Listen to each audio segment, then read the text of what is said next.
team back. Dire team back.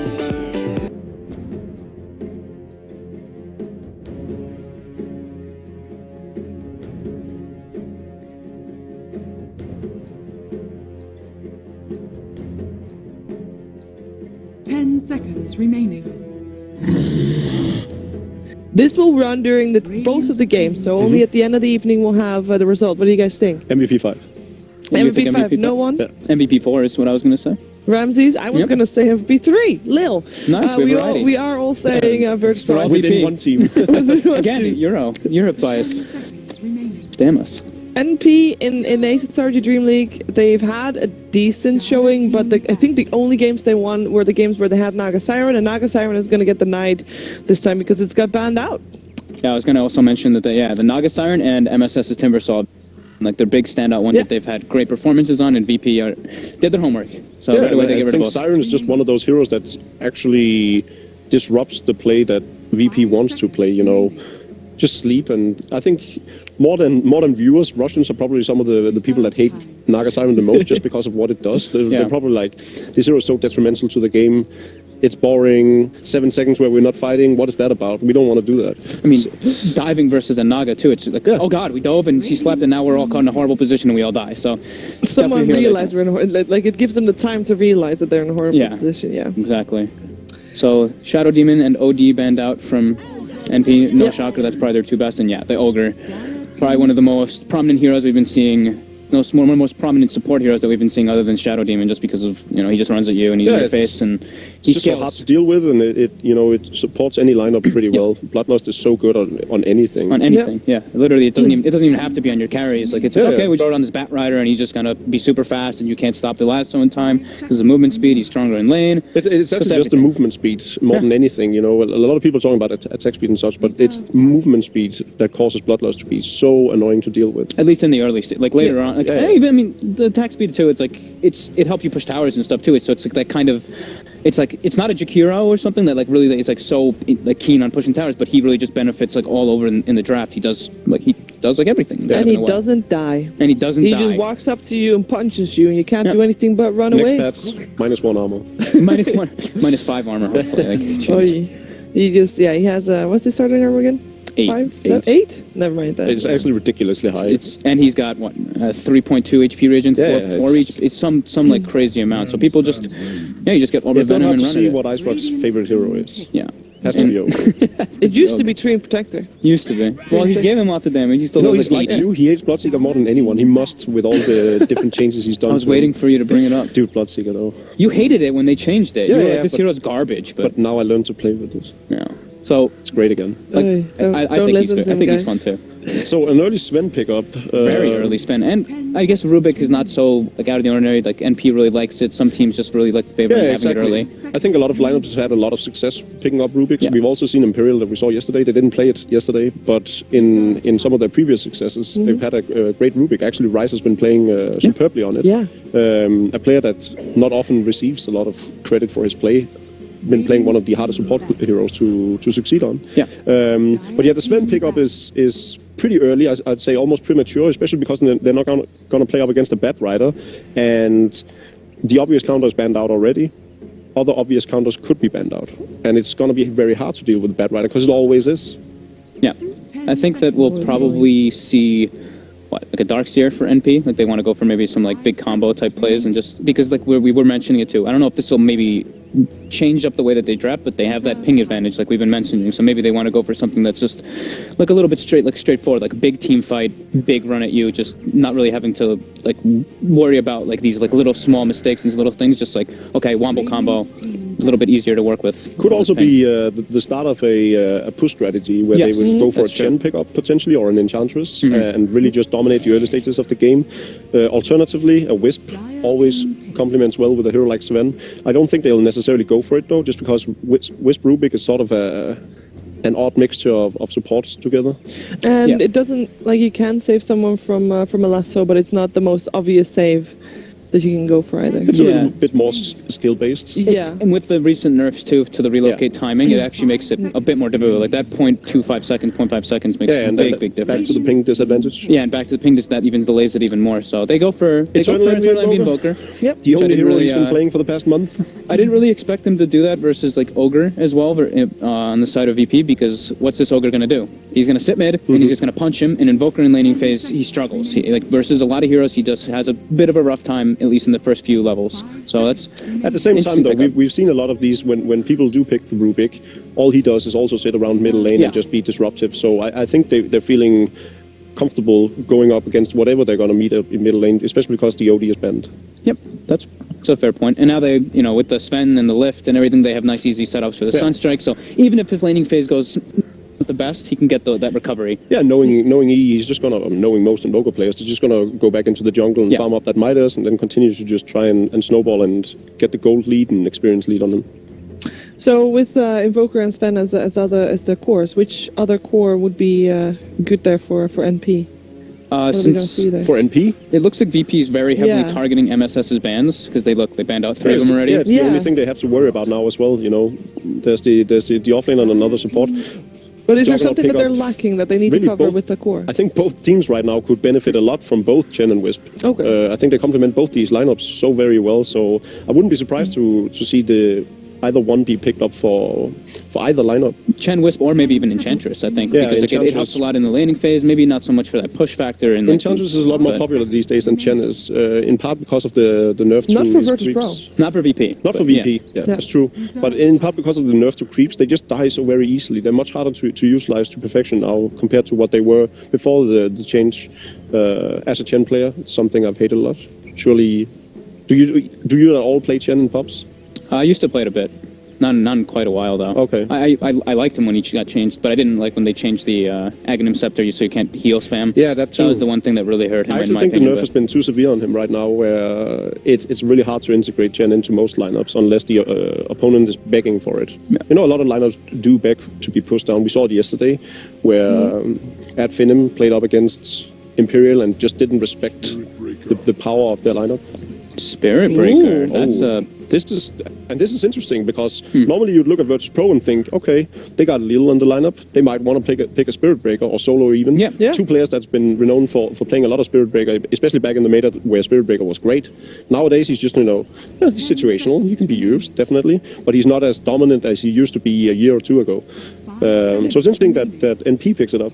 It's nice BKB piercing lockdown for the Jug if he's spinning, so he can't just spin TP ever. They can set up easy for Sunstrikes, go around the map like ganking. Doesn't mind ping disadvantage all too much. Doesn't mind ping advantage. You're just you're RNG based, and you can keep an eye on Just the right Bat click, Rider. hands on the keyboard, let's go. Yeah, if you charge the Bat Rider and he let's say he doesn't know you're charging him and he TPs and makes a smoke or something, he goes for play. You have the vision already for that.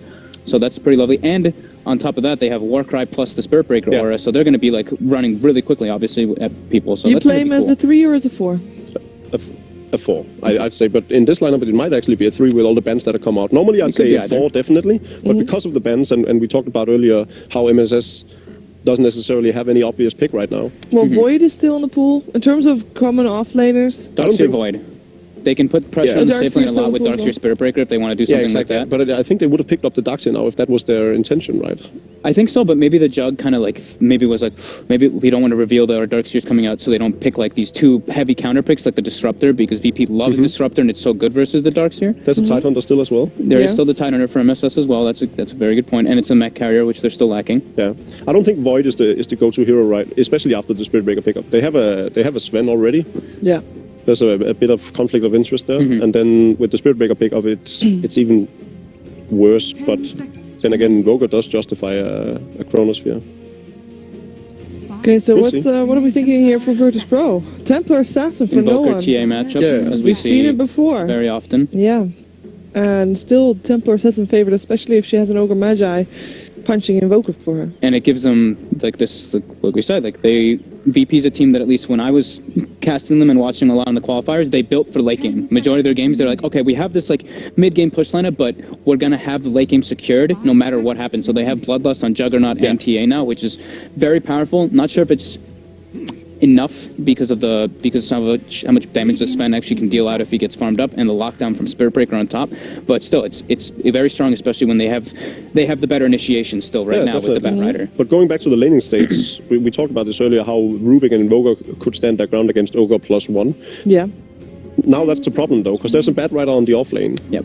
So Rubik needs to stay in the lane, especially with the Spirit Breaker pickup, who's going to run around all the time and can't really deal with the Bat Rider anyways. Meaning that Spirit Breaker can't assist much on the middle lane against Ogre TA with Invoker backup as the only thing.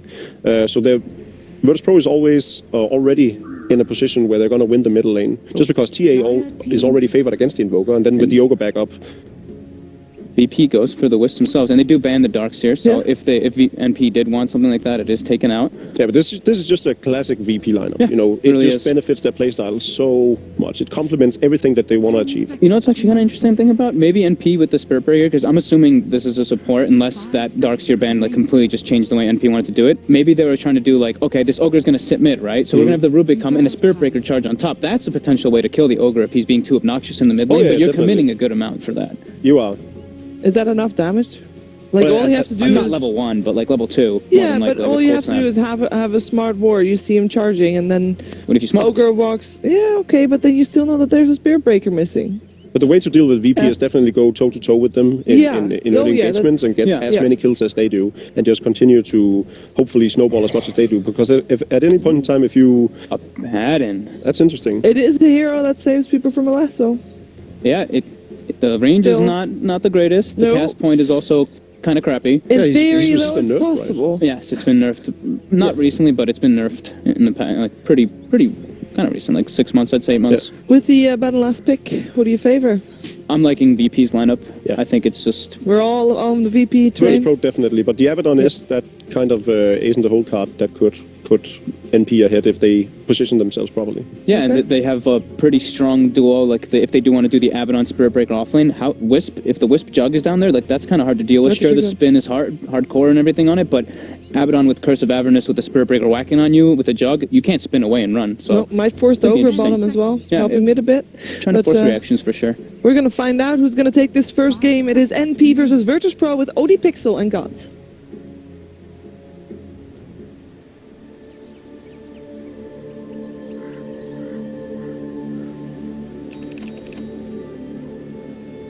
Prepare for battle.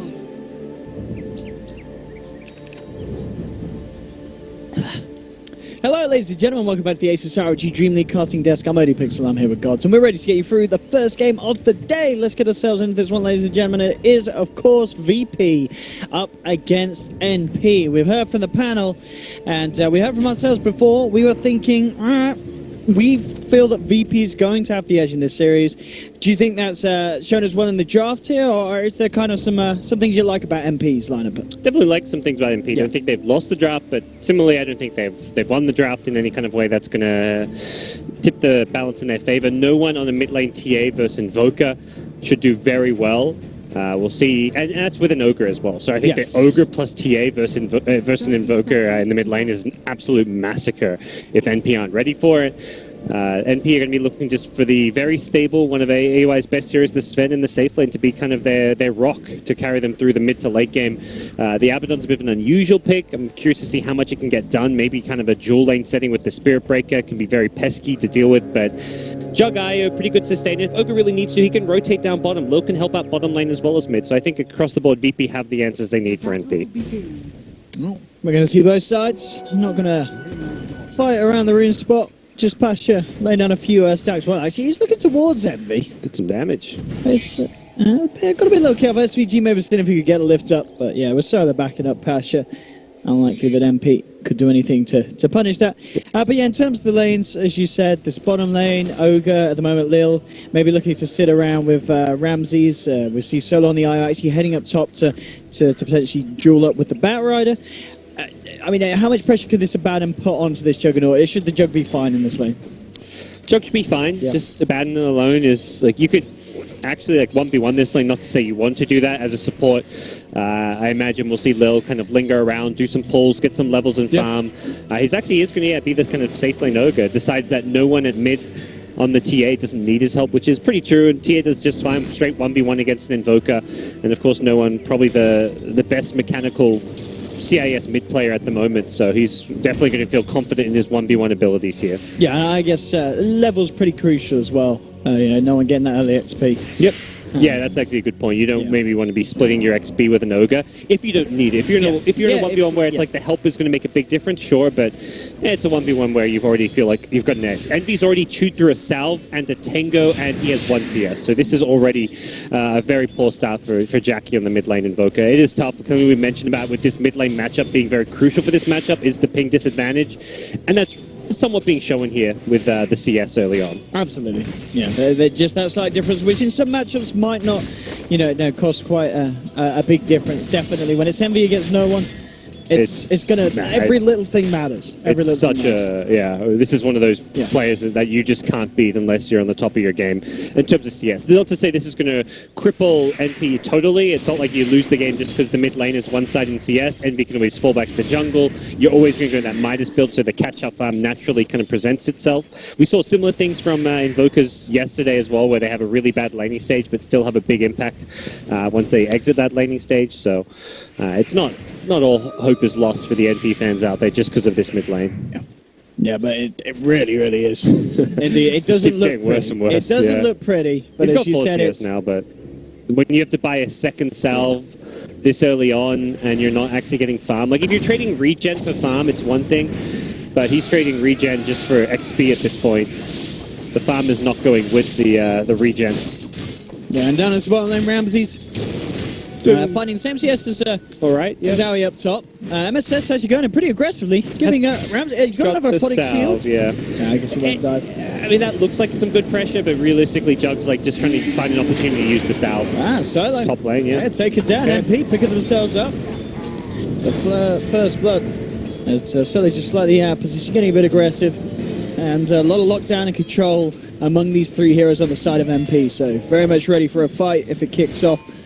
And squishy old IO, very susceptible to being bursted down by these cores. Yep. Nice little kill for NP. Feels like the kind of kill they need to have happen in the lane stage because they're not going to come out on top in terms of raw CS by any means. And AUI, his lane is being somewhat contested, so it's a bit annoying to see. I mean, there's 3 heroes up here. VP are just like, our Jug's fine 1v1. This is kind of what I mentioned, where Jug doesn't actually need the support to verse in Abaddon by any means. If he can beat Abaddon to level 6, he actually has some good kill potential on this lane before Abaddon hits his borrowed time, and you're always going to be able to farm with just the 1 value point in Healing Ward, the Poor Man's Shield plus Quelling Blade. It's a lane where he's going to free farm away. Just means Abaddon can actually be kind of annoying if he doesn't have the support presence. Still in this mid lane matchup, the numbers not looking great at all for Envy. It's not just really just the last, it's the fact that the denies are coming through for Nolan as well. Yep. Holding Envy back in regards to levels, and indeed we can see there's a full level between these 2 heroes now at this stage of the game. No one will find a bounty rune. Some kill potential when he hits level 6 on TA. There's not going to be any Ghost Walk or anything along those lines for Envy, and that's where he'll definitely have to have protection. So we'll see what's it going to be. Treads, Phase Boots. He goes for the Ring of Aquila for now on TA. Sometimes you'll see like a fast Phase Boots if you really want to go for the kills, but it's a bit kind of all-inish. The Treads is just better for farming Ancients and being able to tread toggle between using your spells. So for now, he just wants the early game ring to boost up this laning stage of his. But Abaddon, 12 CS against Jug's 25, so even though MSS has a 1v1 as an Abaddon, it's not really translating to a 1 lane. But with Blade Fury on cooldown, there's a charge coming in. Yep, they could go for an attempt on a kill here indeed. He has a healing ward. The question is if the bash has come through. MSS ready to dive in deep with 1437, a good bash. There we have Blade Fury coming back off cooldown, and with that Ramses, he'll be fine. So they're trying to work around having that cooldown down on the Blade Fury, but can't quite finish him off before it comes back up. Yeah, decent attempt, but couldn't quite get the follow-up there. They TP'd in Rubik SPG, perhaps if he TP's a bit earlier, so they have that disable from telekinesis to pull him back. Could have been a bit different, but NP just didn't quite have the damage they needed. That's one of the things with this Abaddon on the offlane is he doesn't necessarily do that much actual damage output when the Aphotic Shield, unless you're proccing like 2 Aphotic Shields in a row. It's a lane where you're not really all that scary to verse. Ramses has his healing ward out, so he's farming just fine. He's level 6, he's bottom lane. Thought about going for a dive there, but couldn't quite get in range. Yeah, Ramsey's very much ready to use that Omni. And ideally before MSS hits the 6. And MSS doesn't want to be zoned out with this wave of XP at his tower. Ramsey similarly, phase boots, wants to charge in, and he's looking for the kill. Yeah, MSS in He trouble needs here. one CS. This range creep will get him, and he's fine. Oh. He'll live. Yeah, he's got it. Yeah. And Ramsey's Oh, realized. he doesn't realize. He doesn't realize, yeah. Oh. He does not realize that the 6 was just hit on MSS. That was a sick bait from MSS, and not sure if he can turn it around. They've got Blade Fury. Yeah. So with that, yeah, it looks like he will be fine. In fact, he's going in aggressive on MSS. He's still got a healing ward here. He gets the, I think he mangoed the IO there, so he got double mana for himself. Well, not double, but he got extra mana for himself. Yeah. So, big boost to his mana, and suddenly he's full HP and full mana, despite using Omni/Blade Fury and getting low on HP, he's back to full. That's the beauty of the IO. Nice bit of mango play there with the tether, and VP stabilize his bottom lane. Yeah, you don't get the kill, but Jug is still free farming away and just has to play around Omni/Bing on cooldown now. Yeah, and of course, CS across the map, top 3 all on the side of VP, and it's still that mid lane where the numbers looking quite fantastic for no one on the TA. 49-21 at 7 minutes in. It really feels like he hasn't missed a creep with those kind of numbers at this early on in the game. He has a quadruple stack at his Ancients as well, so... Damn, that's going to be a scary TA. Yeah, that's brutal. It's very, very farm TA coming our way. That's where he'll really pull ahead in terms of farm and XP. I've just been interested to see what he opts for this game. He's picked up the Blightstone. What's he got on the anything? I mean, it's really either Blink Deso Deso or Deso then Blink. Yeah, which order? Yeah. I really can't. I feel like the Blink is generally the more commonly bought approach just because you can go more aggressive with it, whereas Deso you don't have that initiation. So with the Blink Dagger you can you farm just as fast really because you can blink around and you've got that Blink catch potential with Meld Strike. So I prefer seeing the Blink, but I don't really know for sure, like based on playing the TA, when you go which build. But imagine for mid lane or Pasha, Smoked coming in looking for Envy. The trap slows him down. Yeah, knocking him back with a flame break into the lasso, and Envy taken down. Of course, first kill for VP, but it's a big one. And further pushing Envy behind in this game where he already was suffering massively in this mid lane. 65 CS on no one, as you said. There's this Ancient stack as well. He's about to farm it. This has got to be one of the biggest TAs we've seen in competitive Dota. 8.5 minutes in, it's ridiculous. It's a bit reminiscent of Thug's TA that we saw in the qualifiers, where he went mid against Miracle of Liquid, where he just got out of control on TA. We're seeing a similar thing here with no one's TA. Seems like this hero's kind of just re-emerged in the meta. And I'm like, I mean, it's a very fun hero to watch. Yeah, absolutely. And it's a very high skill hero because essentially it is a squishy hero. I mean, obviously you've got the refraction, but you know, one misplay and TA can get absolutely punished. Yep. So it's very satisfying watching a good TA. But yeah, this Ancient stack going to be easily farmed. A bit of farm and XP at the mid lane being missed out on, but not the end of the world. AUI going to try farm his Ancients, so both teams just kind of mirroring one another as far as playing. This is feeling like more like the farming efficiency game for now, but VP getting way more out of it just because of mid lane. Yeah. 2k net worth to the 5k net worth TA. So even he's doing more than double. Like at this point, if you're stomping your mid, you're doubling his net worth, but he is that and a half. So he is crushing Envy. Jackie is having a rough time and not looking like that's going to change anytime soon. Yeah, this TA, of course, just going to be able to do so much more for the team before Envy gets properly online with his Invoker. You asked about the build. It will be the Deso first. The pros of this is more that you can push buildings a bit earlier on because you've got the Deso damage to just siege, and if you've got this strong 5-man with healing ward, with the IO, you can just siege down towers and not care about having the blink initiation. And you can kind of look to just chase down heroes as needed using traps. But you have a little less chase potential, but you trade that for more early game DPS. Yeah, and I guess in terms of the heroes around him, he has Bloodlust and Ignite to help close gaps, Lasso and Relocate. So a lot of ways you can get the TA into the right position. Yep. VP playing this early game very passively, but it's kind of one of those things where VP is not really a passive team as a whole. Like I wouldn't say that's their playstyle, but when you're winning the lanes this hard, why go for kills when you're just out farming your opponents? Oh, nicely done up top. Yeah, it's nice kill, but realistically, like, you're still dominating the lanes. I think VP feel that with how farm their TA is and how much their bat has Tranquil's drums. Like, that's a ridiculous amount of farm for an off-lane bat at 10 minutes in, so I'm sure VP's looking at this lane stage like, we're free farming all 3 lanes. They've actually free farmed 3 lanes. IO's jungling with spirits. They're winning 3 lanes plus farming the jungle. They are crushing NP right now, even without getting kills at all. Yeah, obviously the strength at the moment for MP is in Aoi. He is still up there. He's ahead of Ramses.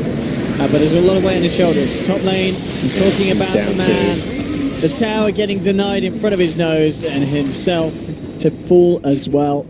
And obviously that is the pain for MP, because that is the hero that they're relying on. They're relying on Aoi to carry them through this game on this one. Charged in bottom though. They get away with a little kill, falling over the Omni Slash, coming in on the back lines. Ramses. And they can't even get Lil. Second hero. MSS does have the ult, so we'll be able to tank up some of the tower hits. It's a good, decent amount of heal, but they'll just chase this forward. Ramses getting in position with the Blade Fury. They get the Abaddon. It's a triple kill for Ramses. In fact, with that charger, can they get 1-4-3-7 now? Looks like he's a little too speedy. They can't chase him down, but giving Ramses a triple kill, that's dangerous territory here for MP. It's not good. NB still minus. We'll be about 12, 13 minutes in. I've seen like Invoker games where they've struggled and had these 12-minute minuses and still gone on to like get top net worth though. So it's NB can catch. It depends how quickly this game starts to fall out of control. NB's definitely behind, but he's not like miles behind. The thing is, TA is miles ahead. It's more where the TA is. You don't get any more farm than this when it comes to playing TA. Invoker, like, this is just a slightly bad game. This isn't like NB's been. He's not 0-3 with like 20 CS. He's got 45 CS. He's only died once. That's like acceptable for an Invoker start. But yeah, TA is. It's going to feel like it's unacceptable just because of how farm TA is. Yeah, and I know how much no one can do in comparison to what MV can offer with the tools that he's got at this stage of the game, just 12 minutes in. Smoke up on VP. Probably want to fight around the deso of TA. You don't want your TA getting ganked at this stage. He's top of the net worth. It's a big bounty to feed away. So I imagine they will linger around this mid lane. They are heading to the Dire jungle, so kind of helping protect the mid lane by finding a kill, and it looks like mid isn't even being defended. Dire's middle tower. It's going to be a very quick blink follow-up as well for no one, by at this rate. He's already on 1400 on top of the deso. And they may just find themselves a bit of action. They've got Lasso onto 1437. He'll turn with a quick charge, but they've got the Fire Blast holding him in the Firefly. He doesn't get the chance off for the Nether Strike. As that is going to be 1437 falling down. Another kill for VP as they sit 5 for 2. And both of their big cores, Ramses and No One, sitting at the top of the charts for the moment. Yeah. Brutal stuff.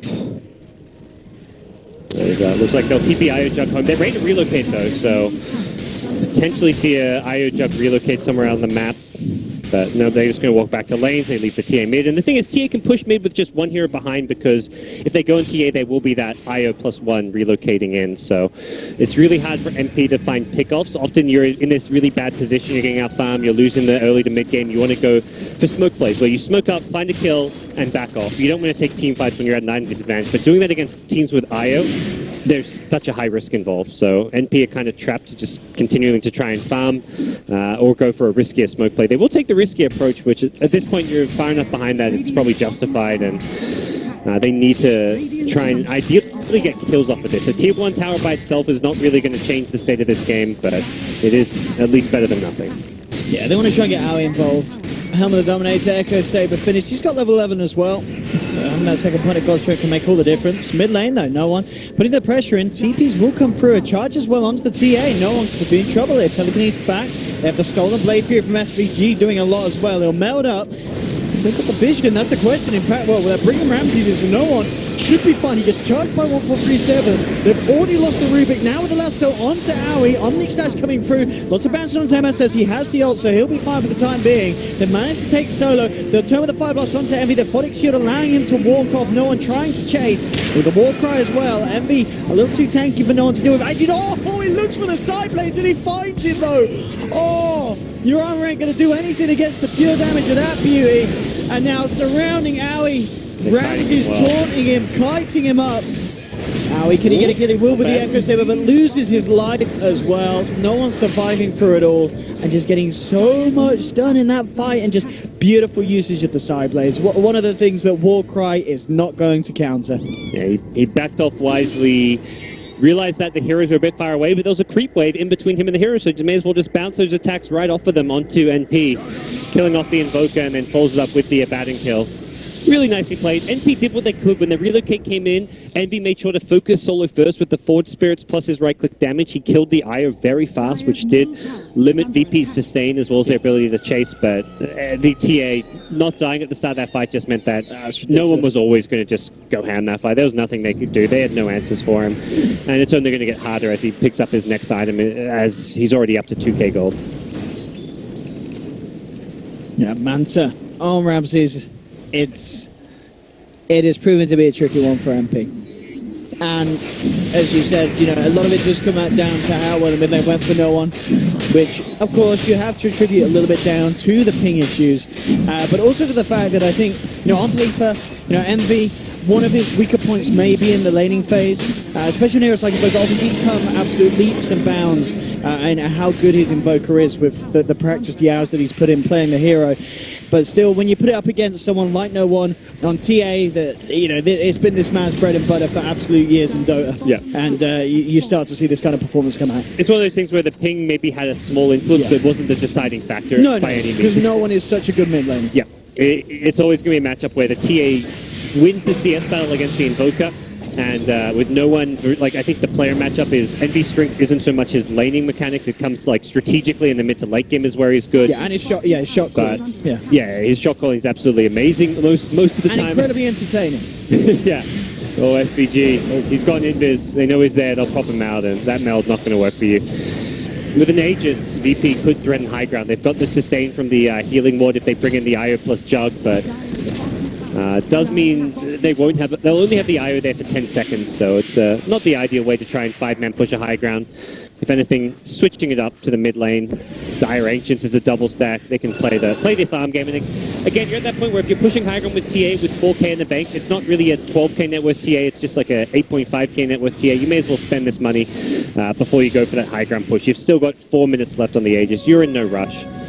No one's just kind of in that position where it's like, what item do I get? It could be anything. You could get a Moonshot, you could get a Daedalus, get a Butterfly, you could get a BKB. Any item is good. It really, with Solo on the team on the IO, it feels like he doesn't really need the BKBs, because Solo is there to help him out in situations. They've got the vision with the walls down, they see Envy on his own, and that will allow Prax to get the quick jump and pick off. And it is just, at this point, incredibly scary for MP. If VP coming hard down, whichever lane they want to, 5k in the bank and no one. It's getting incredibly out of control. Aoi now has a Blink Dagger, but that's the one item MP were perhaps waiting for to give them a small glimmer of hope in any kind of a team fight, but it's still Aoi versus the world. He's got some good control from his teammates as well as utility, like a Vlad's on Abaddon with the Aphotic Shield, able to purge off some of the Batrider spells is nice, but... And as you just go, he goes for the Mansa style. Sure. Again, any item works. It's not really a... Yeah. At this point, there's no obvious best item because you're just so far ahead. Any item is good. Anything, it's stats that helps you push. We get in a jump in, but immediately the Fire Blast out in response. He's trying to make a beeline for Solo. Will be able to take down the IO, but the turnaround comes as Ramses with the Omni Slash. They've brought down 1-4-3-7. No one takes a double kill. This is a good start to get Metzi for MP. No one. Can he get himself anything more? MSS has the ult. Will back off. There'll be a buyback from 1-4-3-7. And there we have no one jumping in again. Pushing towards MSS. MSS just getting himself away. No one held back by any tornado from Envy. Again, the charge through with the Fire Blast stopping a 1-4-3-7. He'll be taken down. He's going to be out for 30 seconds alongside Aoi, and no one jumping in for more with the trap slow, pushing them in. MP saved only just by the Aphotic Shield, but MP forced back the base. No one can he get himself out of this one. He's still got the Aegis, so he'll still be alright whatever happens. He's got the backup as Solo. He'll be healed back. In fact, he just jumps in and takes SVG's life. 16-5, 20 minutes in. VP running away with it. He doesn't even have the Manta style on him. Now he finally gets the Manta. He was actually pushing without that network. I mean, that's kind of overconfidence from VP, but rightful overconfidence because they've just walked away with this game. They didn't even need the TA to spend like 7k in net worth. The Manta plus 2.5k in the bank was not even spent by no one when they went for this push. It was just a lineup that could not be stopped. Oh man! He died. He died. with ulti on. The male burst damage was so much that it went over the threshold. but While you still, topping his ult you with still that. heard it. I don't I know. mean, I guess the ult must have a bit of a cast point, and he just died before the yeah. cast. I But feel I like if definitely heard the dog. If you use I like heard the dog. Laguna Blade or something, you can burst the Abaddon before it goes off. Yeah, But because it's a threshold that if you That- do it, it's like I don't think actually not like anything else. No, it's just that ult. Yeah, it's if you the do it nail. above I mean, it. that Yeah. sums up that game. Abaddon couldn't even ulti. Dong! You think the ultimate is auto cast, but nope. You're getting stopped so hard the ultimate stops working. The ultimate gave up. It was just like, yeah, this ain't saving this game. But yeah, pretty brutal. And of course.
Radiant. Dire team ban. To kill that healing ward, it's like a Forge Spirit, but they're already so farmed that, like, how do you get the healing ward down at that point? But they didn't even really need to use it, so that was like kind of something that would have been into play more, that didn't even get to like actually get favored so hard. It was just a draft that complemented VP's playstyle and had so much synergy going for them that I would have been surprised if the game would have even been close. I think that there's This is like one of those ironic votes where people are like, yeah, Envy was the MVP for Virtus Pro. Yeah, that is that's what I was gonna. I thought you were just gonna say like a popularity thing, because we know Loda won all the other votes last time. Nah, Twitch chat isn't that dumb. I do think that yeah, that was a little bit sad. No comment. Yeah, I mean, it's only the first game though. There's another another game coming in as we look already. Draft changing up a bit. They decided the Batrider put too much pressure on their short lane, as kind of expected, because you can't leave your Sven alone. Like, while VP was able to just leave the Juggernaut alone because it's a Juggernaut. He doesn't really struggle too much versus anything. He just spins. Like, he's kind of just fine on his own. So I think that's what they thought was more of the pressure that put on them. So now we're gonna have like a little bit of switch up back to the EU qualifiers. You know, the Ogre first pick, and then the other team responds with Shadow Demon Luna. Yeah, the most standardized pickup, and it's just honestly, I favor Shadow Demon over Ogre in almost any situation. I would always pick the Shadow Demon rather than the Ogre. Why? It's just the overall skill set and what it's good against. Like, the Heroes is a natural counter against so many things that are in the meta, and it's always good. You know, Ogre's also always good because he's not the natural counter to anything, but his skill set is just so very good. And of course, as we talked about earlier, his regen and armor. Yeah. But Shadow Demon, you know, you have Disruption, one of the more obvious things that are really good for saving, but then you also have Demonic Purge, something we saw put to great use yesterday by Finem, even managed to get the Aghanim Scepter, allowing him to have more when they were up against DK and Luna. And it's just makes it incredibly hard for the carry player to do anything and position himself well in fights. And that in itself, that a support can all-out counter your carry position at any point in time in the game with that one spell, for me, puts him ahead of every other support hero. Didn't you mention Queen of Pain? I did, but not for Team NP, especially not considering their ping disadvantage. Giannis and I were talking about how no one might pick up this Queen of Pain because he's been known, him and General, before General switched to the offlane, were both two outstanding CIS players on the Queen of Pain. And Giannis was like, no one's going to pick that hero because it's useless. And he's sitting with this face of amazement right now where he's like, okay, they lost. Is there a small chance that Virtus Pro, who have Lil, or not Virtus Pro, we're the wrong team. No, this is a core Queen of Pain. We've seen Queen of Pain support in a very, very few games. Yeah, but that's even worse. That's the last thing you want to do. They're going real fast. Playing Queen of Pain as well, when you're playing with like 200 ping versus someone who's playing with 60 ping, that's probably one of the hardest heroes to actually have a successful time on, because your spells have every single spell has a pretty awful cast point. Yeah, you're playing against some of the best players in the world. You have bad cast point. There's a long cast animation. Even on Blink, there's still like this whole load up and everything. So it isn't as instant as your brain want you to be. Yeah, and it's like if I don't know, man. It's not even like a last pick Queen of Pain. It's a first too, so they can set up all the disable in the world for him. Yeah, but that instant pickup on Slardar was still on the pool. I don't think they're even concerned about it, honestly. The hero isn't strong enough to justify that you need to go out and pick a lion. Oh yeah, but not a lion, just like one stun basically, like his. Yeah, they got the Slardar. And they got the Chen now as well. This I don't like though. I think this Chen is, and for the same reason that we talked about earlier, I think Elder Titan in itself is one of the hardest counters to Chen, just because all of his skills are so good against the creeps. Because of the natural order, the armor goes down on the creeps and they die even faster than they normally would, which is already very, very fast. And then he has two spells that deal so much damage to them or stuns them very easily. But at the same time, too, it's like Elder Titans, especially that we see now, go that 4-4 build for the most part or something. And also, Chen dictates a faster pace of the game. So your Elder Titan isn't able to do that. And Chen's a natural mech carrier, so he gives the plus armor, which kind of counters Elder Titan in a way. But trust me, you think on paper that Chen is fine against the Elder Titan, but it becomes real difficult to deal with as soon as you pass the 20-minute mark. And then, add to the fact that there's a Queen of Pain with heavy AoE as well that might just clear up the creeps. On top of now a Beastmaster I think it's going to be a hard Chen game, but then again, we also sort of expected Virtus Pro to be the dominant team with the upper hand in this particular matchup, and I do think they're going to succeed with it in any case, also because it complements the rest of their lineup extremely well. Yeah. And we haven't even gotten really a chance to talk about the bans, but NP looking like they're afraid of the Mirana SD combo, of course. The DK, they don't want to get pushed down, kind of obvious, because that's just what VP's been favoring a lot. They actually they don't even always pick it with Chen. They just pick DK for no one a lot, because he just really likes the hero right now. Instant lockdown's always lovely. Queen of Pain suffers from that a lot. VP's bans, on the other hand, they ban out the LC, which clears illusions really hardcore. Maybe that's why they picked the Queen of Pain very early on the side of NP. And the Darkseer ban was just another one where they just don't want to be versing versus Darkseer because it's just annoying. It's a mech carrier. And then the Lifestealer ban, so the Chen. I was about to say they're gonna pick Shadowfiend last if it isn't banned out now. But now it's banned out. Which, so they did ban Shadowfiend. Which hero is good against Queen of Pain in lane? Without any help. Most heroes. Actually, not a lot of melee heroes. I think even Juggernaut struggles up against it, depending on whether or not you want to commit your Blade Fury to avoiding. Can you get TA again? The Shadow Strike. TA is decent. It's not the actually Quap is. They both fare off pretty well if you are very good at playing the Queen of Pain. I think in a pink disadvantage, I wouldn't want to play the matchup. Is it going back to the puck? That is like, if you have the old school matchup of Invoker TA, then the Queen of Pain puck is the other one, I would imagine. Yeah, they could still meet. I think they could still go for Invoker. It's a little bit. I mean, that's not a great matchup at all, but it gives them a transition in their lineup, and it gives them mixed damage because right now they're mostly physical, except for the Luna ulti and Lucent Beam. Yeah, I think most mid heroes can fare up against it pretty well. I think I definitely wanted the Shadowfiend. Lifestealer is one of those heroes that have no problem at all running in on the Shadowfiend, just standing, because he can then rage once the Shadowfiend is about to die or tries to ultimate, so that's why they banned that out. Well, let's see what they're going to go for. And that's the fact that no one is potentially the best Shadowfiend player right now. He's been doing very well with it. But he's also one of the only players that actually plays it, together with Baby Knight. It's we've seen a slight rise in popularity. I think a few other teams have dabbled in it, but as you were saying, Baby Knight has also played a lot of games on it.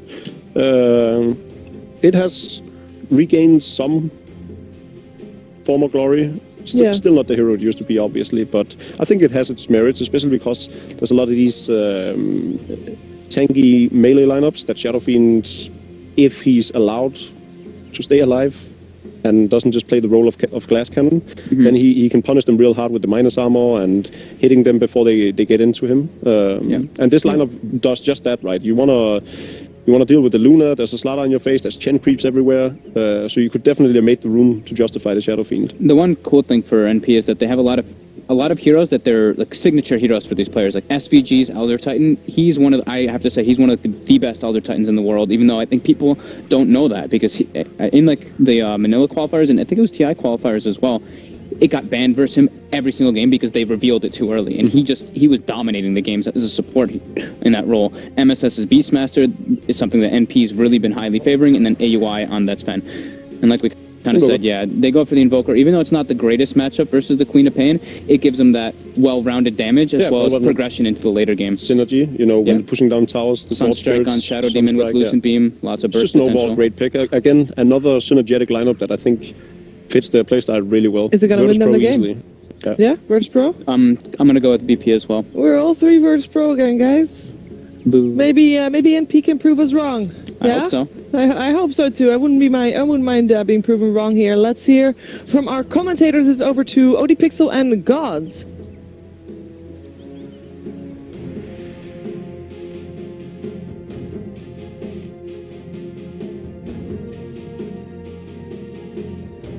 Seconds remaining. 5 seconds remaining. Hello, welcome back to the ACRG Dream League casting desk. I'm ODPixel, I'm here with Gods, and we're getting ready to take you through the second game of the first and only series of today. It is, of course, VP versus MP. We're seeing the drafts come through, something a little bit different. I'm excited to see no one Invoker. At the same time, I'm also very excited to see how Envy's Queen of Pain matches up this game. Yeah, it was interesting to see it first to pick. That was the big kind of question mark as far as some of the panel's thoughts on the drafts. It's a hero that just isn't really considered a top mid these days. No. So it's not picked up very often for a reason, but MP say, look, we think it can work in the first two.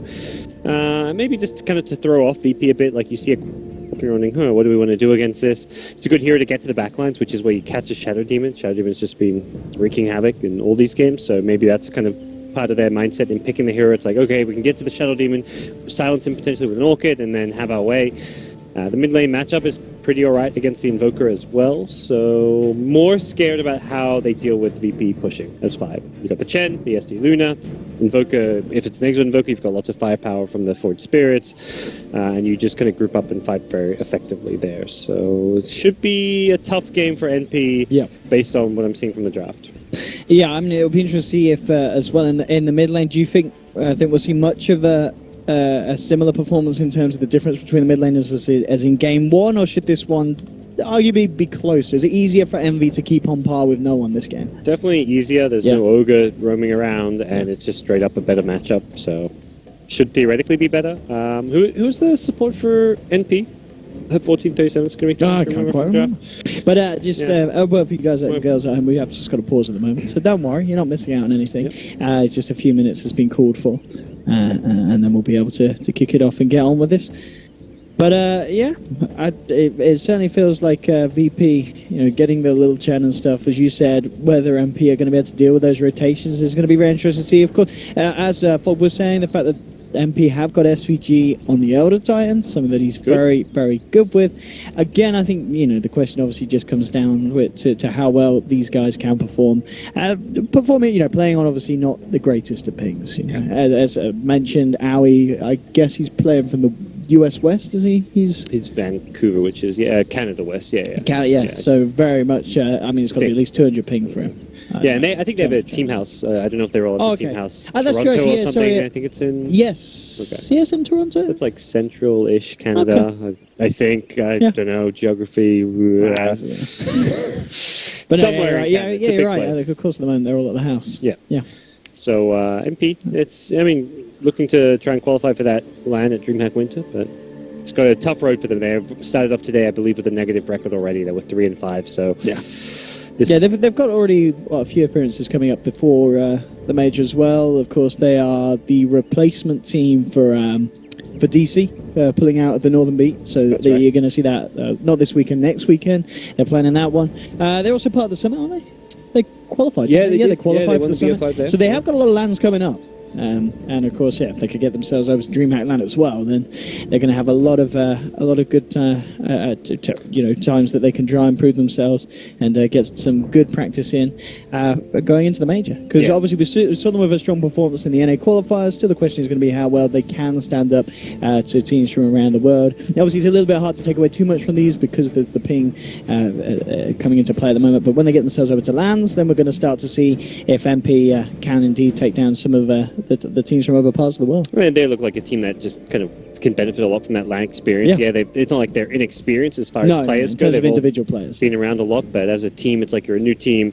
The NA scene perhaps not as competitive as some other scenes, so just getting that chance to verse all those Tier 1 teams on a more regular basis, that's part of the reason they're playing the SSRG Dream League, even though they're at a ping disadvantage. They're definitely on par with some of these European squads. Absolutely. We've seen them. They're taking games off some of European squads. But the LAN experience is like that next big thing, which will really help get this team to the next level. So it's obviously very good for them and fortunate that they are going to all these LANs before the major, so they have some practice, some lead up.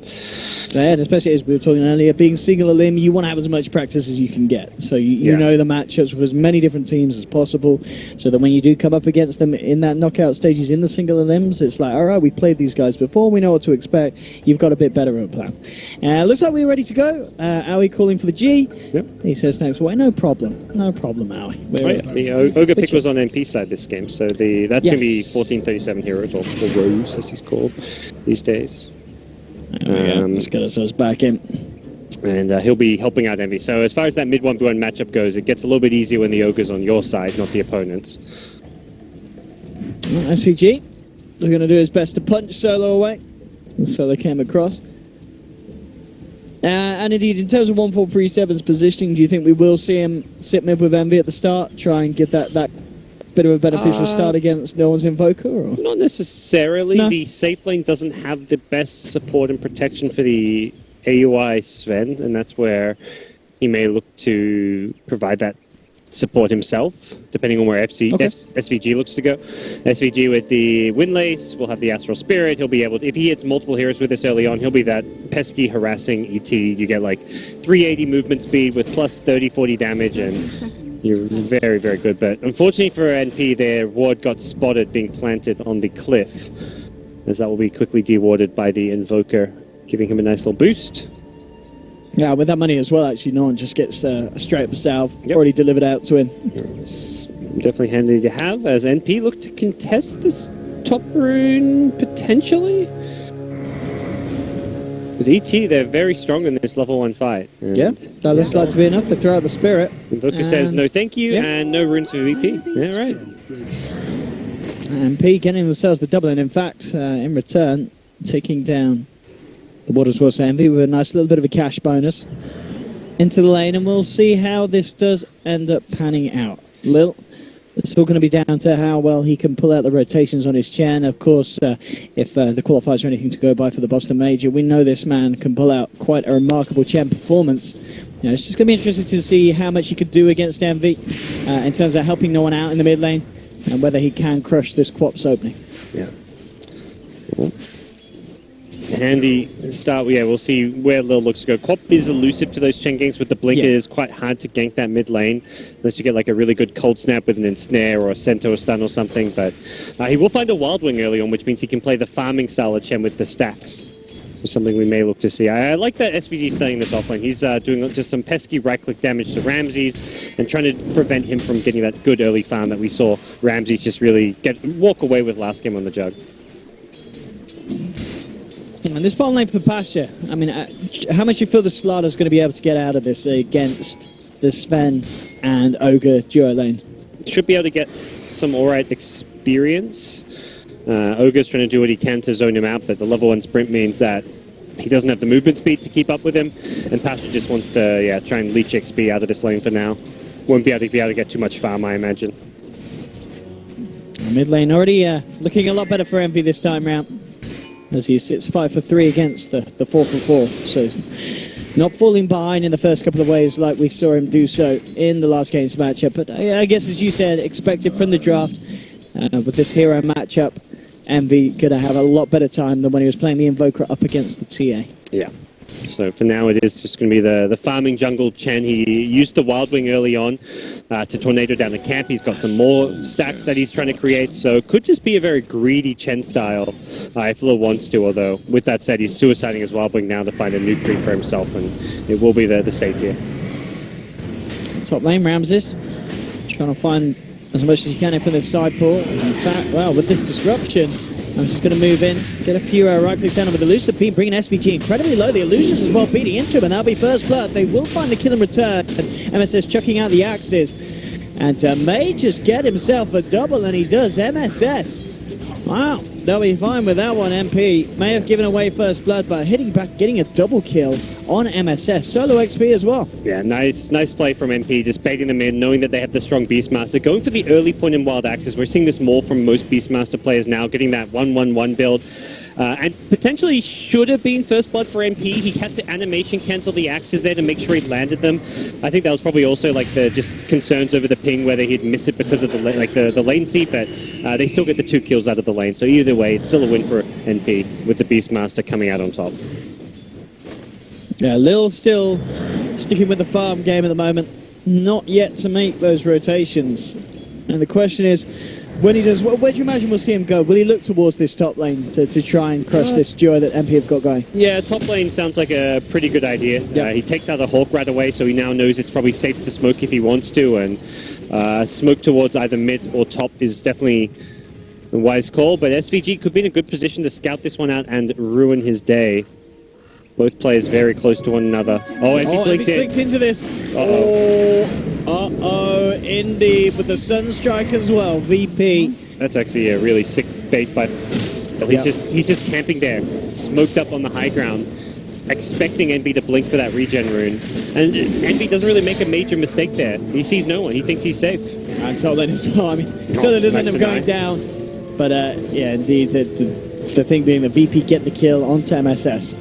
So it's going to even out that top lane a bit. Yeah. Big kills going back the way of VP. CS-wise in the mid lane, no one. 18 for 12 against Evy's 11 for 8. So he is coming out on top. Not as massively so as in game 1. As Envy's still getting the XP, and in fact, got a bit of backup sitting in the mid lane as well. So we'll see if they're able to actually look to do something about no one. They're actually going to smoke up SVG on 1437. And we'll see where they make the movement towards. Yeah, the creep wave is pushing very close to no one's tower, so it is pretty safe and secure for him to farm there. They have to go for a bit of a dive top lane. They've gone in instead. And popping the fairy fires here, MSS with the stick charge as well, trying to keep himself alive, but Rams is just diving in behind the tower, cutting him down. Mid lane, a lot of pressure being put onto no one. Could be in a lot of trouble here, ticking down low with the Shadow Poison, pops the fairy fire. Can he actually survive this one? Looks like he's going to cold snap soon. They can cold snap under the tower. And he's going to jump forward, and indeed it will lay down the cold snap. And in fact, with the tower coming through as well, MB is going to lose his life. Pasha finds the crush onto 1437. I mean, he's no game. He's fairly tanky. He's not tanky enough. Questionable ward as well when you're in plain sight there. I guess you're thinking Slider's not going to click to see you planted, but the Invoker who was dead spammed his ping like ping, ping, ping. There's a ward there. So, rough times. And also importantly, VP have early on blocked the Ancient stacking from NP. They have the Sentry and the Observer Ward both there to prevent AUI from getting that big farm advantage early on.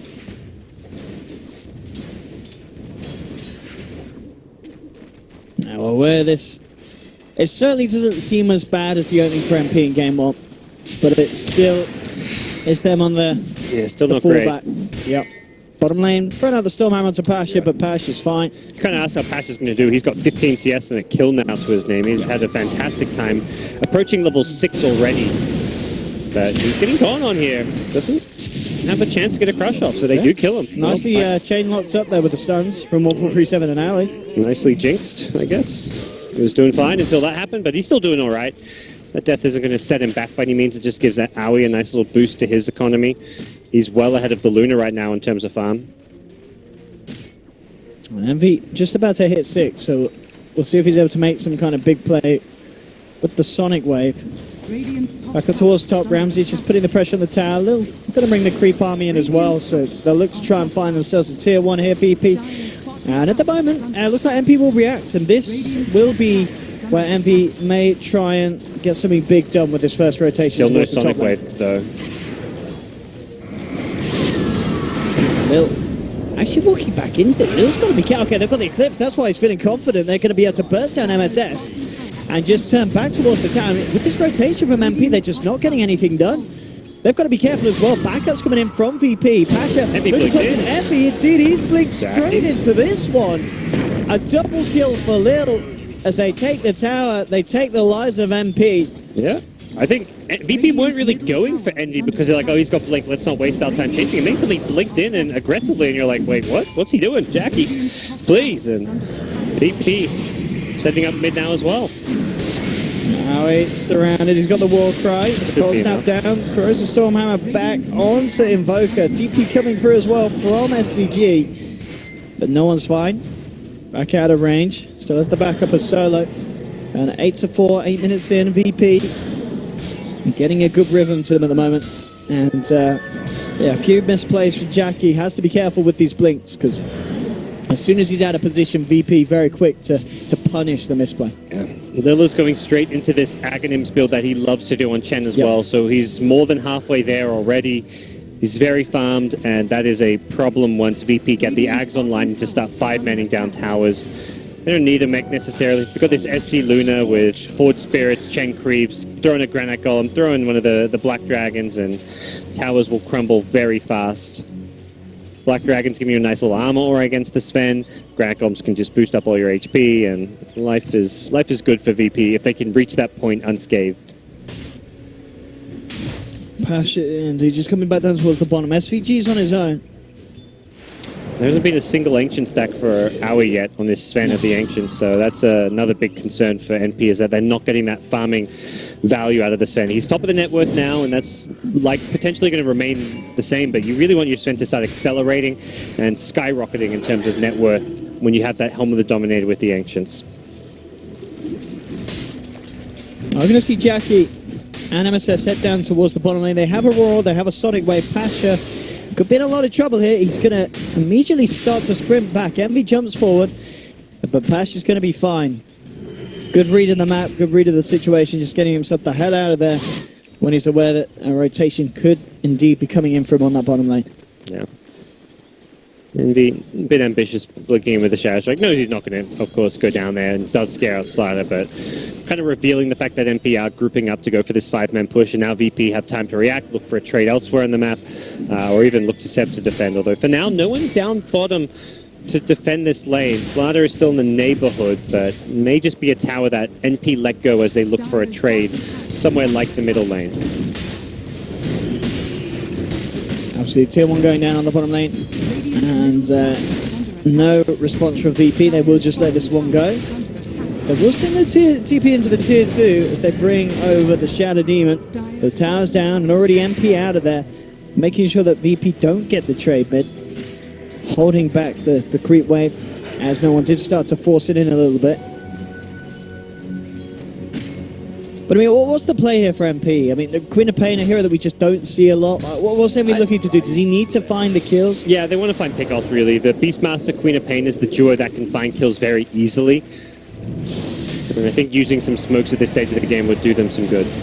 Envy up top. Now, with the help of Owie, they should be able to find Ramses, and they do. Meanwhile, bottom lane, they went for a kill aggressively, but a TP out will save the Ogre, and a nice 3-hero stomp from the ET That's big. allowed him to get out. Getting the Luna kill and losing nothing in response. MP starting to pull the players together. And as we were saying earlier, one of the strengths of MP's side with Envy, making those shot calls, getting the objectives done, and in the right order and right timing as well, where VP kind of being played around here by the side of MP, and it's working out for the time being very nicely. Owie is at the top of the board. He is ahead of the Invoker and the Luna by a clear 1,000. So it's a much cleaner start here for Owie this game on the Sven. Yeah. They've got the Ancients at least unblocked now, so they can start stacking that up. See if they can start looking to go for. There's a huge stack on the Dire Ancients, but that doesn't look like it's going to be something that Owie can find or take because Luna's already there. 4 points in the Glaives, all you really need. Ramses is on the high ground, and he should be able to farm this over time. Yeah, and that is going to start to close that gap between him and Owie. And it's also, little, 750 gold. He'll have Aghanims done. Yep. But they might need to do something mid lane, because MP, they're coming together. They're starting to wrap around behind the tower potentially as well. Owie laying down the Stormhammer, amplifies out onto him. He's playing it a little bit cautiously. Does have the God Strength, but very aware that VP are coming in, looking to hold this tier 1. Owie, just popping the war cry, backing off, and still behind. You've got to look. Yeah, they've still got this wraparound, and Envy indeed just tickling around with Lil, with the Shadow Strike. VP are just not quite ready to fight. They don't have the Eclipse up just yet. They don't have the Chen Aghanim Scepter. They're just short a couple of key items, but they do de-ward NP, so without that behind tier 1 vision, imagine NP will be less inclined to push, and it seems like they want to just go play aggressive, push out some of these other lanes, and avoid the VP 5-man for now. That VP 5-man is going to cause them a lot of problems as Owie needs to get that Echo Saber plus Blink timing up as soon as possible. And this bottom lane is a lane he does not want to be. And immediately go for the TP out. He's going to get another crush. Ooh, no, not quite in time. Oh, Lil is 500 from Ags. That is going to be problematic. The thing is, of course, MP, with them SS Beastmaster, they've got a lot of push on their lineup as well. So they can take tower trades against the pushing power of Chen and his army. VP, though, with the army, they'll move into the Roche pit, and with Amplify, they'll be able to make short work of this. And in fact, at a pace that it looks like there's not going to be the potential for MP to challenge this. VP are going to get away with Roche for free. Yep, absolutely. Nothing around for the MP side to try and contest it. They are finding the trades at top lane. They took the tier 1 a bit earlier, now they're working on the tier 2. But it doesn't seem VP want to give this one up. Over the setup onto Envy. Ooh, couldn't get the cold snap off in time. Normally a player you'd expect to be able to be fast on the fingers there, but no one wanted to get the Sunstrike and the cold snap. And MP are able to get themselves out and away, and in fact, losing the courier as well. It's a bit awkward. During that momentum. Chen may just have to walk back home to finish his axe, but not a big deal for him. Doesn't really want to get this Ancient Thunderhide anyways, maybe? Oh no, he's leaving it there. He's saying, I want to leave it. That's going to be his first creep. Does have that nice little frenzy spell.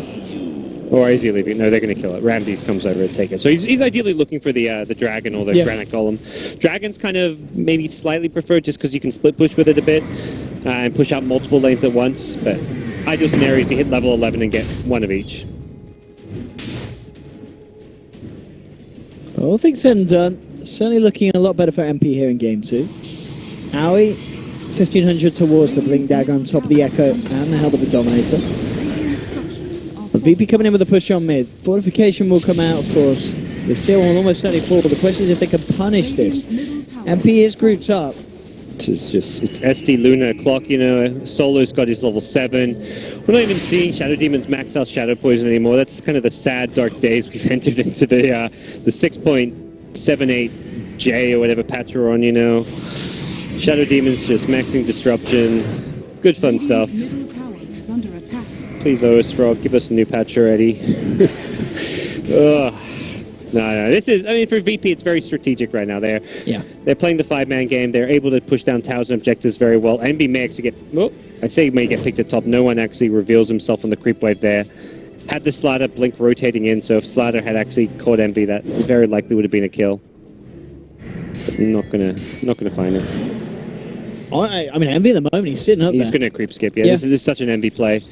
He does this all the time. He's been pinged. Sliders, oh no, it's Chen, sorry, very close. Chen has an ensnare. Doesn't look like he'll find him in time. Blink TP, that's classic NB right there. I feel like I've seen that exact play from that exact spot, like, probably a good 10 times from him. And meanwhile, down bottom, you can see Ramses is deep by himself here. a bit of a hunt onto Ramses. Ancient comes down there, help him out, and not sure much will be done. You know, Blink's now done on Aoi, so MP, if they were to group up and fight, get that initiation, follow it through with a Sonic Wave from Envy. They've got a lot of potential for the team fights against VP. We'll just see if they're able to find it and look for it. Still, as the farm goes on, no one. Keeping himself up there, 8.1k on top of the Midas, 2.6k gold.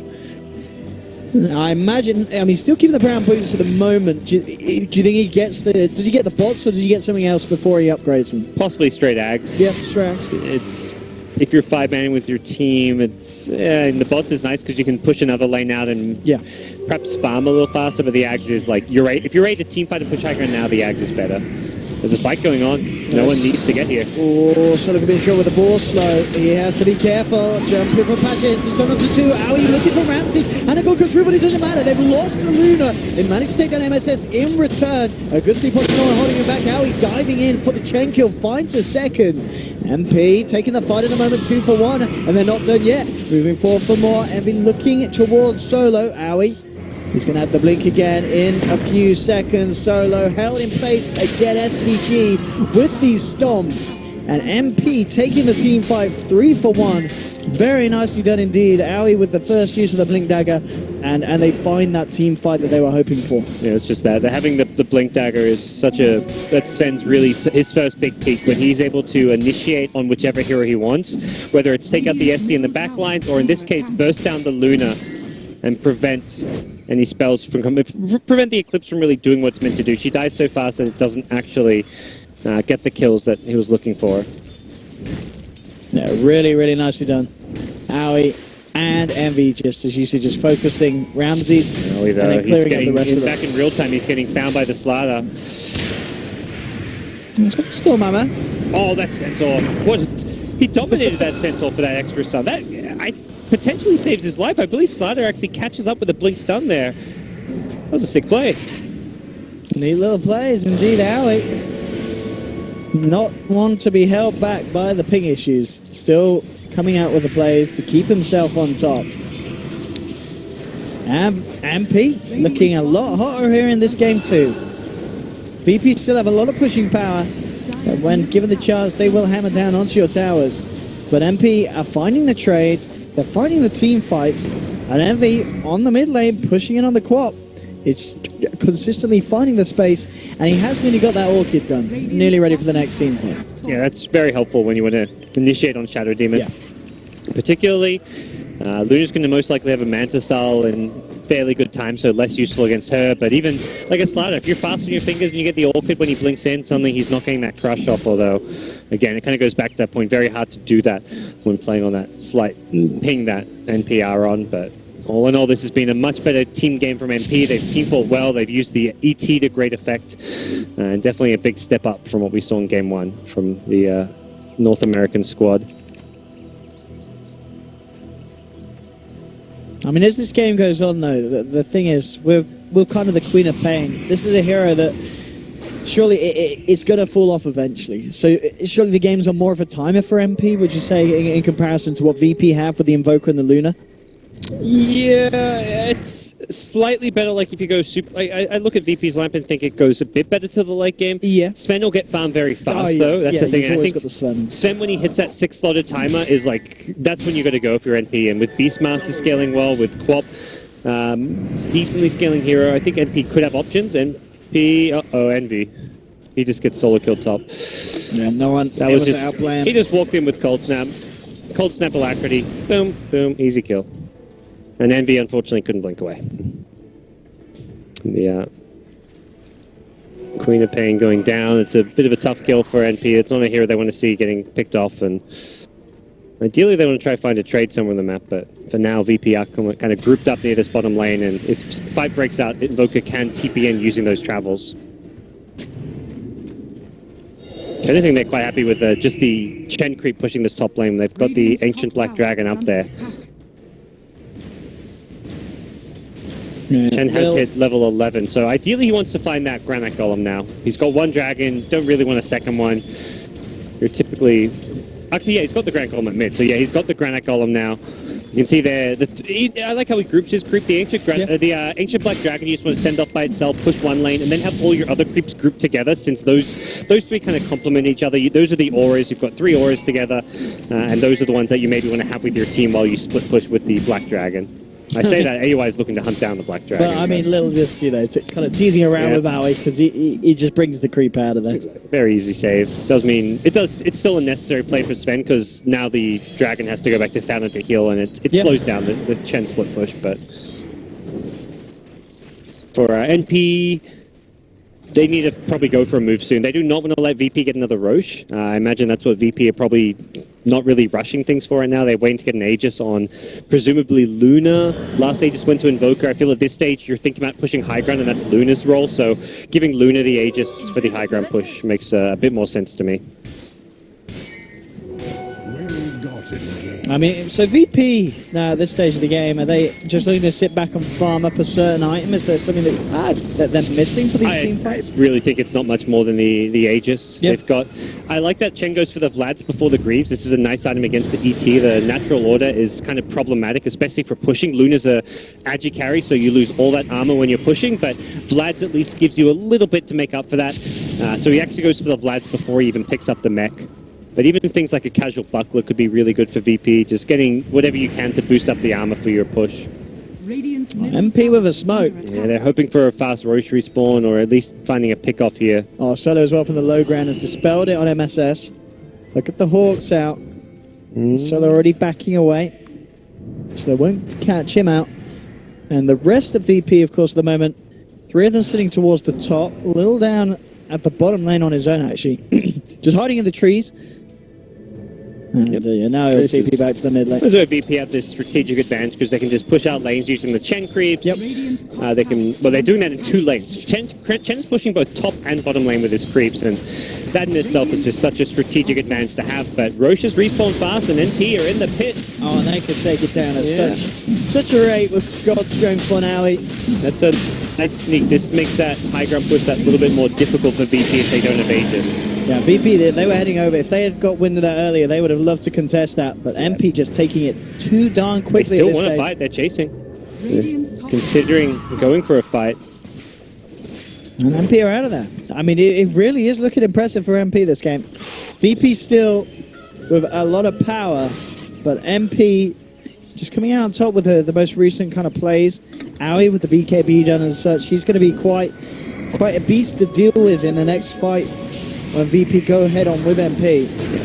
NP have definitely a strategically bested VP in some different areas. They've made some really good calls with their team fight selection when they bursted down the Luna at that previous fight. Invoker had the Aegis, so they burst down the Luna. Don't let her get her Eclipse off. And that Roche right there, very smart from NP. So there's been some calculated play. Envy, again, getting found by the Invoker. This time around, there's an Aegis on Envy. He's being chased, though. Ooh, doesn't land. If that Sunstrike lands, potential kill within a Lucent Beam. This has been a rough Jack. He's going to go for another creep wave, knowing Jackie. Yeah, there's Blink around. no intention for him to CP back at the moment, it doesn't seem. Yeah, it's on cooldown, but knowing Envy, he'll try to get one more creep wave and also get out. Slider's ready for it, though. Pasha's almost expecting it. Yeah, I think Envy realizes he can't get away with that play again. Dude, Pasha knows Envy so well. Like when he's sitting in these trees, he's just Envy. expecting Envy to like blink out on this creep wave right now. He's like, all right, where are you, Jackie? Come on, hit that creep wave. I know you want to. Yeah, but Envy a step ahead this time. You know, he knows that if he does that again, it's not going to fly. Oh, I was actually thinking Envy was going to do one of his classic Envy plays. He won't do it again. Oh, mid.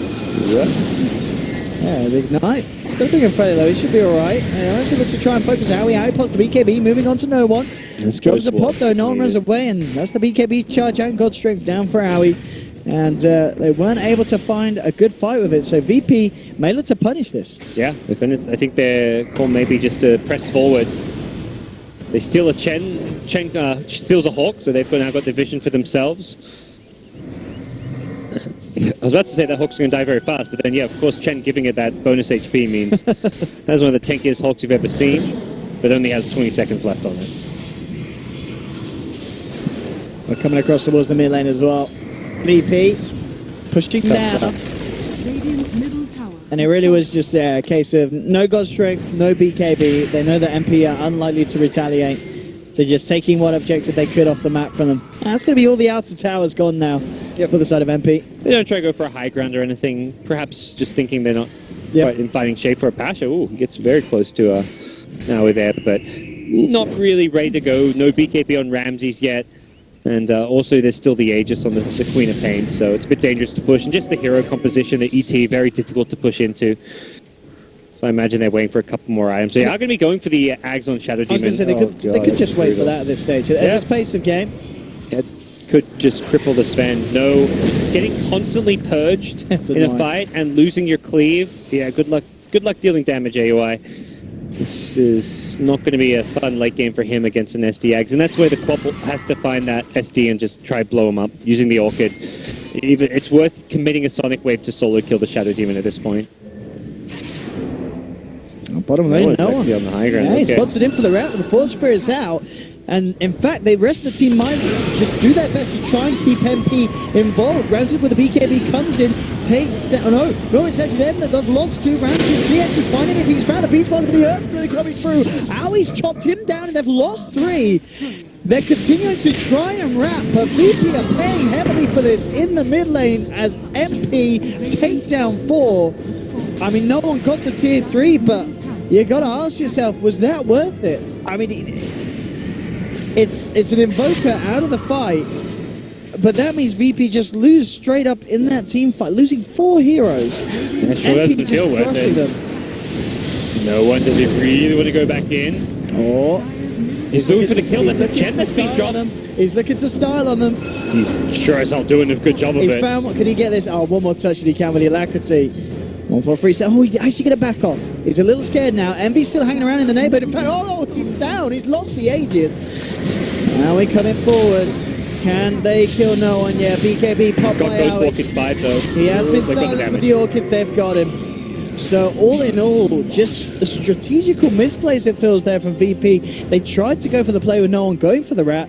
They lose the team 5 mid, and then they end up losing no one down on the bottom lane as well. Yeah, just some risky shot calling coming out from the VP side and very good calling from NP, taking the fight at mid. Knowing that they'd be able to get back in time to deal with the Invoker split push. Yeah, you lose his tier 3 tower. Look how much money Envy's got. Yeah, he's not that farmed is the thing. It's more that he hasn't bought anything. He's only got an Orchid. So you're looking at a 29-minute quap with an Orchid. That's a very poor quap. And he's got a lot of dollar. He's just not sure what to buy. When you save up this much money on a hero like quap, you're thinking, what item is actually going to help me? Do I need... What does he get? Does he get Hex? Does he get Ags? What's the plan? Envy doesn't know. He's going to decide BKB. I was about to say, you're considering items like BKB, Ags, The Hex, not so much. Shivers, perhaps, just for the dealing, like having the attack speed slow against all the illusions and Invoker. But the BKB is one of the safer options. Shivers is definitely an item I think he wants to get at some point this game, though. Just with all the physical damage coming out from Luna, Slardar, Invoker. At the moment, VP certainly going to be shaken up by that last series of events. And out on the courier, up it comes for Owie. It's going to be the completed Lincoln Sphere. And I guess this in itself, looking to help you against the Demonic Purge, I guess, once the BKB's up. But at the same time, you have got the Amplify to pop it. Yeah, a lot of things to pop it. It means it's a very long-range initiation, though, so it's something you'll often use on the Sven before a potential amp. So that's true. Yeah, you got to close the gap. Fairly reliable, although it becomes less reliable when SD gets the Aghanim Scepter. Has multiple charges that he can use. Even so, you force SD to use an extra Purge, and you would still a good outcome. He's just not going to have the constant spam of the Purge as easily. And this is an item that Owie loves to buy on his Sven as well. I'll see it all the time with his Sven. And MP looking for a fight. Look for the jungle jumping from the Howie, gets the storm onto Solo. Solo is going to be fine for the time in with the tornado, holding back MP. Nicely done by no one. It looks like that'll be enough to hold them back for this fight. MP not looking to commit anything more. But VP still sticking around in the Radiant jungle. And Ramses, he is certainly getting there in farm, but still Owie towering ahead of them at the moment. And Owie, the real threat in these fights when MP do find VP. Again, Lil, able to take a Hawk. Puts it out, there's the jump in, Pasha finding 1437 and he's out. Down for 45 seconds, a quick kill for the side of VP. The question is how much can they try and force out of the side of MP when they are man down. He does have buyback though. Without God Strings for 30 seconds, AUI's damage up, which is not quite as scary. Doesn't have to worry about the Purge, but by the time he's got God Strings, Purge will be roughly back up. And they're going to buy back on 1437. They realize they need commit for a fight. Ramses just going to pop the BKB, commit for the Ract. Raw holds him in place, but they've already found the melee. They'll get the range as well, with the illusions from the Luna, and VP back off. They've managed to get what they came for. Question is if MP can catch them, but it doesn't look like they can. Yeah. VP going to fully back off, and all the safe right plays, and leave some illusions behind just for MP to deal with. But a clean Rax claim and Ogre buyback. Not really a big deal that Ogre has to buy back as far as hurting MP, but the Rax loss, that sure as hell hurts them. VP in firm control now.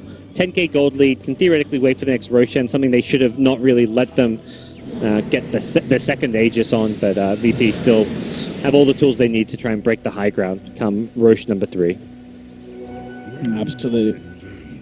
It really is just all down to Owie and the usages of the Godstrike, as we've seen. You know, VP, very smart about choosing to take objectives, push fights when Owie doesn't have the ultimate online. And each time we've seen them be able to find that opening, it's been very, very profitable for them. As with that damage limitation, with no ult, Owie very much limited in what he can offer and very tentative and doesn't want to jump in and commit. As he knows that they can kine him up, they can take him down still, VP, with the damage that Ramses, Invoker, no one, and of course Pasha can pull out as a Tricor. Yeah. Well, we'll see if MP just try and probably pick their moments now. They need to use smokes to choose their fights, try and contest this next Roche if possible. MP not going for the ship, but going for the AC. It's a similar idea where you just want to tank up as much as possible on the Queen of Pain. And you'll have that completed AC fairly soon, actually. That could make a difference in this upcoming fight. I don't really see him safe with buyback. I think the AC is one of those items definitely worth giving up buyback for a key Roche fight here. If you have to buy back, chances are you're going to lose the fight anyways. And realistically, you just want every tool you can have for this upcoming Roche fight. And the much better fighting shape now than he was previous in this game. Has kept up all right in terms of overall farm. And there we go. He's completed it. Radiant's middle tower is under attack. I mean, MP, for what feels like pretty much the last 10 minutes or so, they have been kind of sticking to their half of the map. Do you feel with that pickup they're ready to try and go and push the lane down and look to get maybe some more of VP's tier 2s? Because they've still got 2 tier 2s standing on the side of VP's map. The toughest thing they're doing right now is actually the Chen split push. The Chen creeps just keep NP back. If you want to, it's very much NP who want to be pushing out the mid lane, contesting Roshan, pushing up bottom. But anytime they leave this top lane, Chen's Ancient Black Dragon swoops in, pushes up the wave, and gets it onto the high ground. NP will just go for the Rosh. They're going to ignore that Chen creep for now. They know it's just a Chen creep. It's not going to take a tier 3 tower or a rack. It's just going to keep the lane push. So they take another Rosh. Much to VP's dismay. He's going to go for the Tornado and the Sunstrike. Is he going to get the kill steal? As they will still find it. And he just picked up. Good roll from MSS to set this one up, and that's going to be a Shadow Demon down as well. We need to get back because they're losing the base pretty quickly. Yeah, that's the problem. Oh, okay. It's not a trade. Okay. This is VP is just like, well, I guess we'll just trade base. Oh, they haven't got TPs. It's Envy. It's Envy. Okay. The joke's right themselves here. I mean, they're just about to be moving. Yeah, you've got an Aegis, but What the hell's going you've on? lost your base. Oh. Envy's like, oh yeah. Believe it. Well, I can, but it's... See this one Okay. before. All right. Well, That's- certainly mega creeps. That's what it feels like. And very much was always kind of the plan with Chen keeping that top lane pushed out. NP couldn't really leave their base easily. They went for a very high-risk play trying to take Roche, but as soon as VP recognized they're in the Roche pit, they're just like, okay, that means they're not defending their base. I thought they were going to pressure top, but it was actually the mid lane where they entered the base through mid with the Chen creep allowing their access at top, and then they take mid, they take top. NP's got no real escape. Envy has he buys Boots of Travel. He's like, okay, guys, don't worry, I'll solve my TP problems, but it's a bit too late. He had a wand instead of the TP scroll, and that definitely hurts. AUI, same thing. AUI hasn't had a slot for TP, so you can't totally fault him. That was like a very much like a team kind of calls, where he's like, look, I'm going to give up my TP slot so I can just have my Lincolns, have my Echo Saber. But At this point, you just got to go down a lane and just try and finish it. Well, Envy's picked off without Aegis. Will survive just barely. Yeah, he's going to live. He's going to live. He's going to be okay for the time being. Cheese on the floor. Envy gets the cheese inside him. He'll be fine now. He looks to move forward the Ghost Grand program. He pops the BKB. A good roll from MSS holding back. Patch coming in with a two-man stud. BKB pulled by Envy. How he's falling low. He's trying to mount up against Ramsey, but Ramsey's doing too much damage to the bottom on this Luna with the Skadi. 4 dead. GG is called. And, that fell apart very quickly for MP. It really felt like they were having a much better time this game than in game one. But then suddenly, mega creeps and suddenly GG. It was a very MP-esque finish, and I think that's one of the reasons why this team has so much fans, because you never know what to expect in their games. I mean, that was just like blink your eyes and you'd miss the ending of that one. They're good at going for the high-risk plays when they're behind. I think they are one of the teams who recognizes ways to win a game from behind better than most. They'll do these things which are a bit like baffling. You're like, what are they thinking? But then you're like, well, they're 10, 15k gold behind. They're down to racks. If they let VP get that Roche and then just 5-man push, they're just going to lose the game anyway. So they're like, hey, let's just ignore top, try and get an Aegis, hope that